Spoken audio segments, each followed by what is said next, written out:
السلام علیکم پیارے طلبہ، آج ہم کریں گے نظم مظفر وارثی نے لکھی ہے، ان کی مرکزی خیال اور خلاصہ۔ کوئی تو ہے جو نظام ہستی چلا رہا ہے، وہی خدا ہے، دکھائی بھی جو نہ دے نظر بھی آ رہا ہے، وہی خدا ہے۔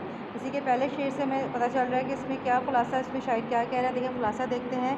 اس کا مرکزی خیال ہے کہ پوری کائنات کو چلانے والا خدا نظر تو نہیں آتا، لیکن اس کی نشانیاں ہر جگہ دکھائی دیتی ہیں۔ خدا کو ڈھونڈنے کے لیے بتوں کی ضرورت نہیں ہے، بلکہ اللہ تعالیٰ بدلتے موسموں، رات اور دن کی تبدیلی میں نظر آتا ہے۔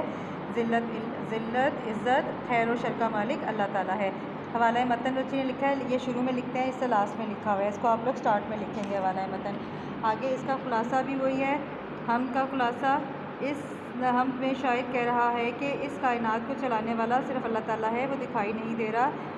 اس کے ان مثالوں نشانیوں سے ہمیں نظر آتا ہے کہ وہ ہر جگہ موجود ہے۔ ہمیں اس کو بتوں میں تلاش نہیں کرنا چاہیے۔ جو ورڈ ہم نے اس میں مرکزی خیال میں لکھے ہیں وہی پوائنٹ ڈالیں گے، بلکہ بدلتے ہوئے موسموں میں شامل ہے، جو رات کو دن اور دن کو رات بناتا ہے۔ وہی ہے جو اندر بھی اندرونی وجود میں روشن ہے، وہی اللہ تعالیٰ ہے جس کی بادشاہت ہر جگہ موجود ہے، جس کو چاہے عزت دے، جس کو چاہے ذلت دے۔ اللہ تعالیٰ میں ہر جگہ نظر آتا ہے، اس کی زندگی دینے والا، موت دینے والا وہی اللہ ہے۔